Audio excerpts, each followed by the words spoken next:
Okay, Kev, good to see you. Obviously, we had a loss last week. The streak has ended.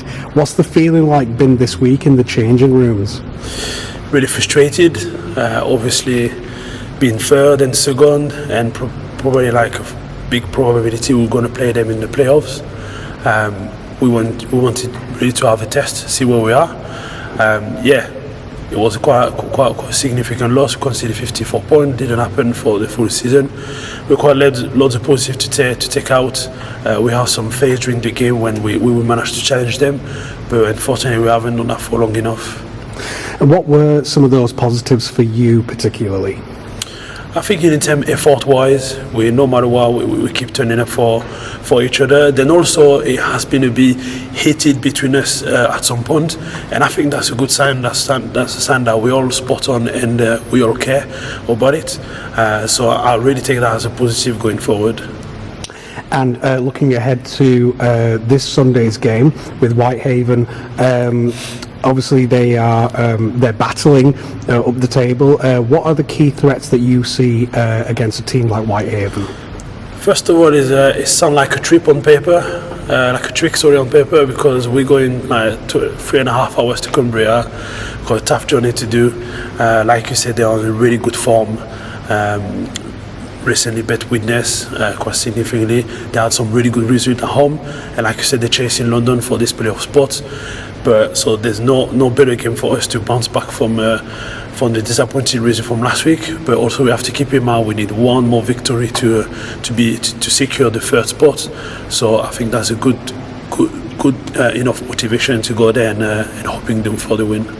And when you think to the first month of the regular season where we started, and now we're talking about clinching a third spot in the table, like that's got to feel really good, right? Yeah, if you have told me after all them game that we're going to be in the third position, probably we all have signed. But to be fair, like we had no doubt about high potential to be out there. But it seems like beginning of the season there were quite lots of players coming in. We had to adjust, get to learn to play with each other. Even during our good form, it hasn't been perfect, far from that. But we managed to togetherness to like stick in like tough game and get away with the win.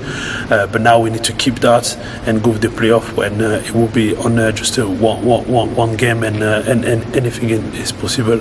And last Sunday was your first game after missing a couple of games. Was it like it's like riding a bike? Did you just kind of pick it up straight away, or did you feel a bit rusty out there? Like, how did you feel about that? I felt really rusty the week before. Before the game, because obviously I had like a little as well, little injury underneath, so I didn't run for 2 weeks or so.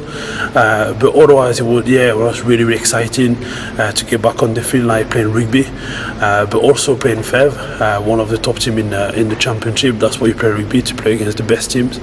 But again, I think I wasn't on my best form yet, so put in some hard work and to get ready for the playoff, but before really putting a really good performance on Sunday is really important. How was it going against Gadwin Springer? Obviously with the Panthers earlier this season, now gone on to Fev. Did he take it easy on you? Did you take it easy on him? No. We spoke a bit. We only live like 2 minutes away from each other.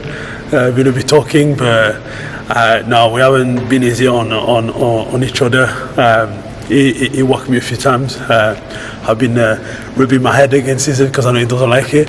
But it's always good like to play against some French, and especially against Gadwin. I've known him for years now. So I wish him all the best for the rest of the season, but less against us. So the other thing I wanted to ask you about was it sounds like there's a documentary being made, and you were in that. In fact, they were doing some footage, filming some stuff around the stadium at the Newcastle game. Can you just tell us a little bit about what this documentary is and what it's for? But outside rugby, I'm quite highly involved with Rugby Cares on their mental health programs, and one of these programs is called Ahead of the Game, which we are a bunch of retired players, and obviously me are still playing, but ex our current rugby league players, who basically we try to raise awareness to children between 12 and 17 years old, because this is when the symptoms start usually, and is in partnership with Movember and the Rugby League World Cup. And as part of this partnership, there's a documentary that are filming, so they are following all the presenter, just to see our background while we are involved in this program.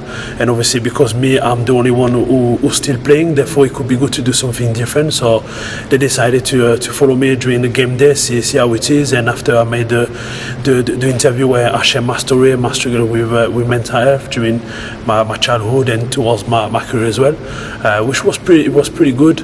I really enjoyed it. The drum was a bit disruptive. I didn't expect that during the warm-up, but I think it's going to be really good documentary who's going to really leave a legacy after beyond the World Cup, because I think there's a really need to help the player within the game with the mental health, but starting with those young players who aspire like us to become professional, making sure the mental health is as good as their physical health, because that's the main key.